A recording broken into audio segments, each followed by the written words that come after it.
Hi friends, welcome back to my channel. ఈ రోజు వీడియోలో జొన్న రొట్టె రెసిపీని చాలా సింపుల్ మెథడ్ లో అయితే చేసి చూపించబోతున్నాను. చాలా ఈజీ ప్రాసెస్ అండి. చపాతి చేసినంత ఈజీగా అయితే చేసుకోవచ్చు. చేత్తో తడుతూ చేసే పని లేకుండానే కేవలం చపాతీ రోలర్ తోటే ఇలా పల్చటి జొన్న రొట్టెలను అయితే చేసుకోవచ్చు. అయితే ఈ జొన్న రొట్టెలు చీలకుండా మరీ గట్టిగా ఉండకుండా సాఫ్ట్ గా రావాలంటే ఈ వీడియోలో కొన్ని టిప్స్ అయితే చెప్తానండి. కాబట్టి ఈ వీడియోని మాత్రం ఎక్కడ స్కిప్ చేయకుండా అయితే పూర్తిగా చూసేయండి. ఇక లేట్ చేయకుండా జొన్న రొట్టెల్ని ఏ విధంగా చేసుకోవాలో ఇప్పుడు మనం చూసేద్దాం. ముందుగా జొన్న రొట్టె చేయడం కోసమని 1 కప్పు వరకు ముందే జల్లించి పెట్టుకున్న జొన్న పిండిని అయితే తీసుకోండి. ఇక్కడ నేను పచ్చ జొన్న పిండిని అయితే తీసుకున్నానండి. కావాలంటే మీరు తెల్ల జొన్న పిండితోటైనా చేసుకోవచ్చు. ఇలా జొన్న పిండిని తీసి పెట్టుకున్నాక స్టవ్ పైన కడాయిని పెట్టి అందులోకి 1 కప్పు వరకు నీళ్ళని అయితే పోసుకోండి. జొన్న పిండి అండ్ వాటర్ రెండు సేమ్ క్వాంటిటీలో ఉండేలా చూసుకోండి. అలాగే ఇందులోకి 1 టేబుల్ స్పూన్ వరకు ఆయిల్ అయితే వేసుకోండి. కావాలంటే కొద్దిగా ఉప్పును కూడా వేసుకోవచ్చు. ఇక్కడ నేను ఉప్పు అయితే వేసుకోవడం లేదండి. ఇప్పుడు మంటను మీడియం ఫ్లేమ్ కి చేసి ఈ నీళ్ళను ఇలా బాగా మరిగించుకోవాలండి. చూడండి, నీళ్లు ఇలా బాగా మరుగుతున్నప్పుడు ఇందులోకి మనం ముందుగా తీసి పెట్టుకున్న జొన్న పిండిని వేసి కలుపుకోండి.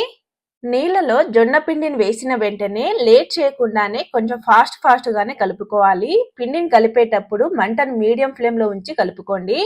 ఇలా అంతా కలిసేలా పిండిని బాగా కలుపుకున్నాక స్టవ్ ఆఫ్ చేసి పక్కన పెట్టేయండి. పైన క్యాప్ తో కవర్ చేసి ఒక 10 నిమిషాల పాటు అయితే పక్కన పెట్టుకోండి. 10 నిమిషాల తర్వాత పిండిని తీసి ఒక ప్లేట్ లోకి అయితే వేసేసుకోండి. ఈ పిండిని వేడిగా ఉన్నప్పుడే చక్కగా కలుపుకోవాలండి. ఒకవేళ పిండి చల్లారాక కలుపుకొని రొట్టెలను చేసుకున్నట్టయితే సరిగ్గా రావు. కాబట్టి పిండిని ఇలా వేడి మీదనే బాగా రబ్ చేస్తూ కలుపుకోండి. ఈ జొన్న పిండిని కనీసం 4-5 నిమిషాల పాటైనా చక్కగా కలుపుకోవాలండి. పిండిని ఎంత బాగా కలుపుకుంటే రొట్టెలు కూడా అంత బాగా వస్తాయండి. చూడండి, ఈ విధంగా పిండిని బాగా కలుపుకున్నాక చేతి నిండా పిండి ముద్దను తీసుకొని ఇలా రౌండ్ ముద్దలా అయితే చేసుకోవాలండి.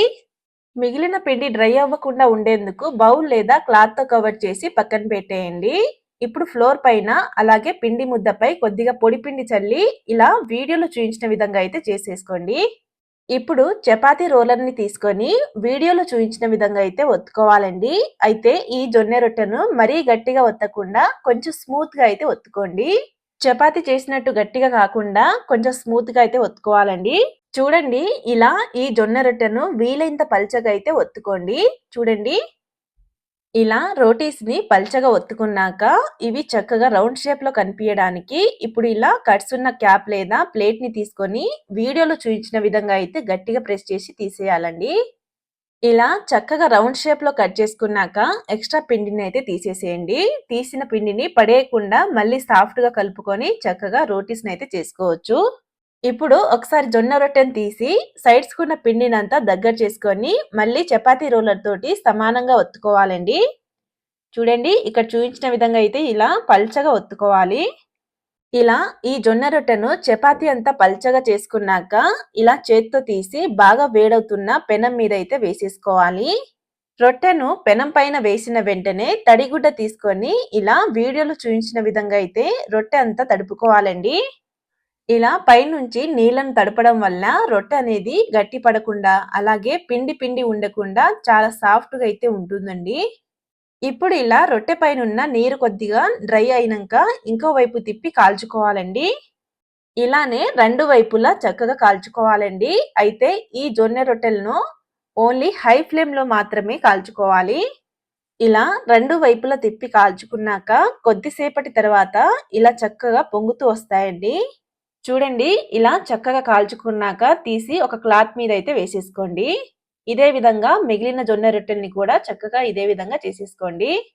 అంతేనండి, ఆరోగ్యానికి ఎంతో మేలు చేసే జొన్న రొట్టెలు అయితే రెడీ అయినట్టే. ఈ రెసిపీ కనుక మీకు నచ్చినట్టయితే లైక్ చేసి సబ్స్క్రైబ్ చేసుకోండి. అలాగే పక్కనున్న బెల్ ఐకాన్ని కూడా ప్రెస్ చేయండి.